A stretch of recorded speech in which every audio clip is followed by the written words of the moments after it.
Assalamualaikum warahmatullahi wabarakatuh. Bagaimana kabarnya anak-anak hari ini? Bapak doakan semoga kalian selalu dalam lindungan Allah Subhanahu wa taala.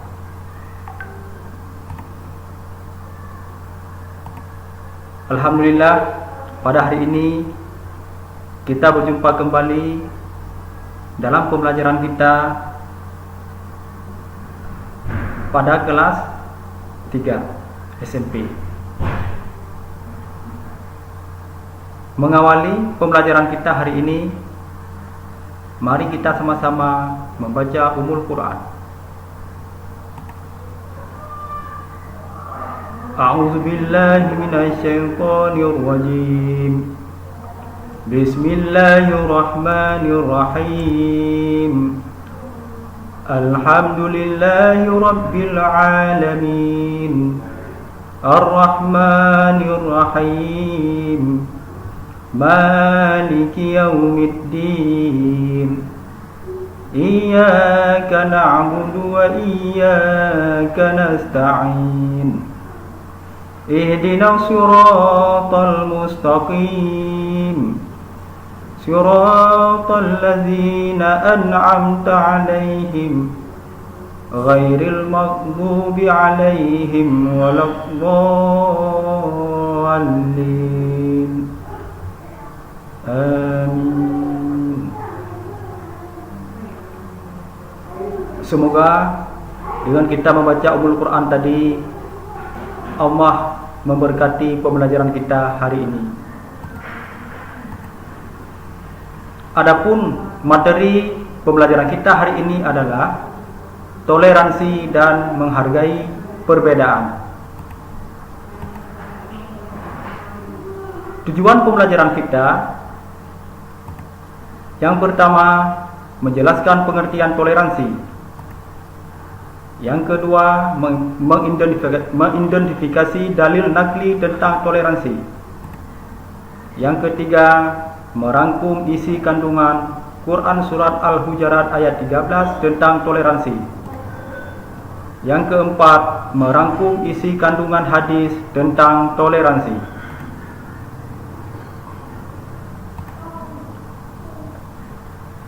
Anak-anak sekalian, pernahkah kalian mendengar kata toleransi?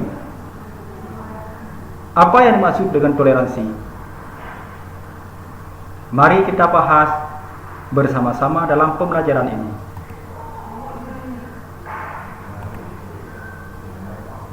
Toleransi berasal dari kata bahasa Inggris toleran, yang artinya berlapang dada.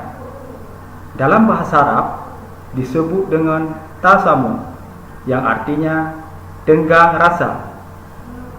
Secara istilah, toleransi dapat diartikan saling menghormati, menghargai antar sesama manusia dalam kehidupan bermasyarakat.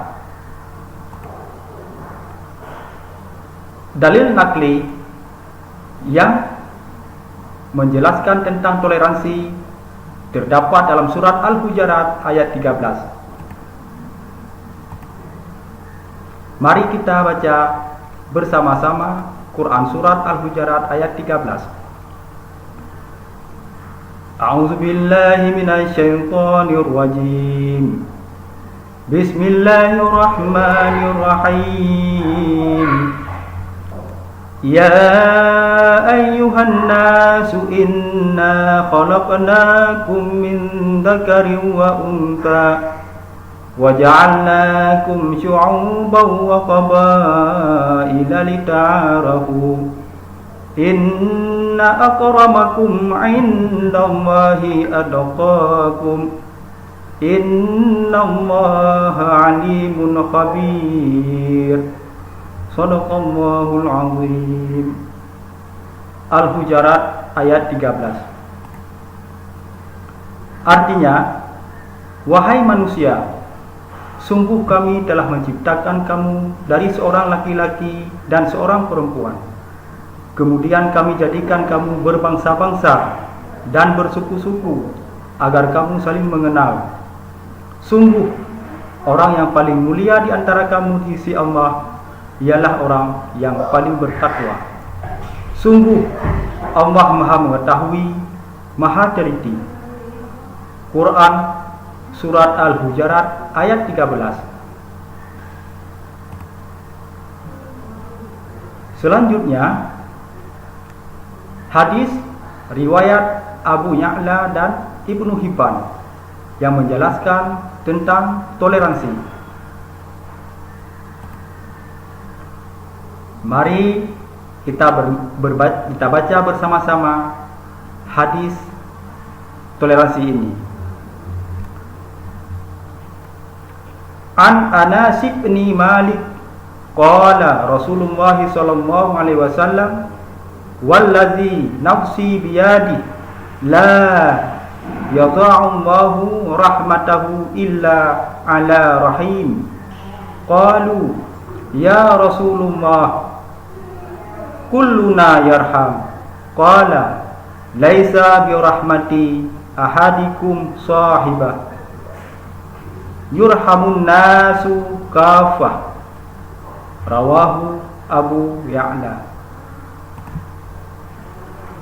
Artinya, Anas bin Malik radhiyallahu anhu berkata, Rasulullah SAW bersabda, demi Allah, Allah tidaklah meletakkan kasih sayangnya kecuali kepada orang yang penyayang. Mereka, para sahabat berkata, wahai Rasulullah, setiap orang di antara kami menyayangi. Nabi SAW bersabda, sikap saling penyayang bukanlah di antara kalian menyayangi sahabatnya saja, tapi ia menyayangi seluruh manusia. Hadis riwayat Abu Ya'la. Kandungan surah Al-Hujurat ayat 13. Mari kita telaah bersama.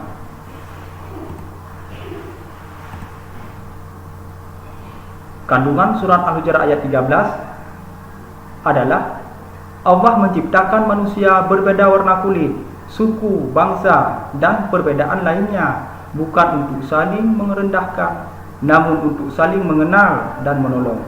Perbedaan adalah sunnatullah, sekaligus ujian untuk menguji kadar ketakwaan manusia.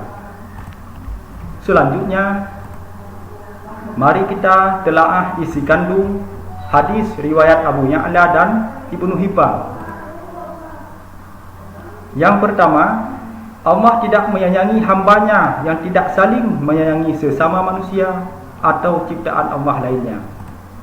Yang kedua, Islam mengajarkan kasih sayang atas sesama tanpa memandang ras, suku, bangsa ataupun agama. Yang ketiga, sikap toleransi melahirkan keadilan, kedamaian, dan kerjasama yang saling menguntungkan. Sekarang kita telaah hikmah toleransi. Hikmah toleransi yang pertama, menumbuhkan sikap saling menghormati antara sesama. Yang kedua, menciptakan ketenangan dan ketenteraman dalam kehidupan bermasyarakat.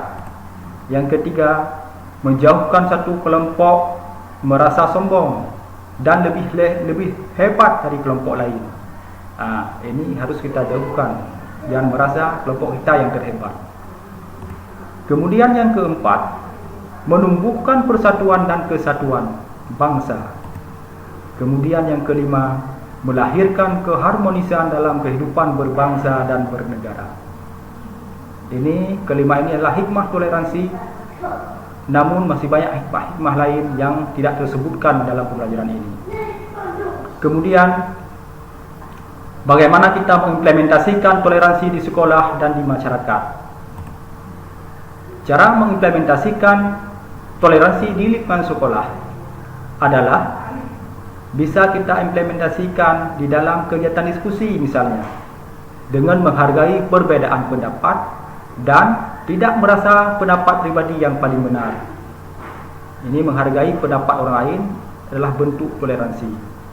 Kemudian, bentuk implementasi toleransi di dalam masyarakat bisa diimplementasikan dengan tidak berbuat gaduh ketika tetangga yang berbeda agama sedang beribadah, atau jangan kita mencela atau mencaci orang lain yang tidak sama adat kebiasaan dengan kita. Selanjutnya adalah memberikan tugas untuk kalian. Ada tugas yang harus kalian kerjakan, yaitu telaahlah hukum bacaan tajwid yang terdapat pada Quran Surat Al-Hujurat ayat 13 sebanyak 10 hukum bacaan.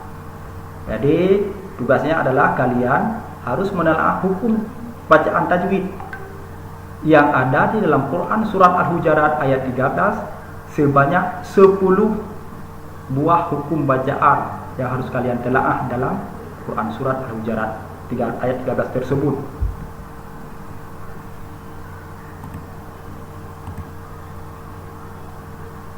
Demikianlah pembelajaran kita pada hari ini. Semoga dapat bermanfaat bagi kita semua. Akhirnya, Bapak mengucapkan ribuan terima kasih kepada kalian yang telah menyimak pelajaran ini dengan seksama. Dan akhirul kalam, Bapak akhiri dengan Assalamualaikum warahmatullahi wabarakatuh.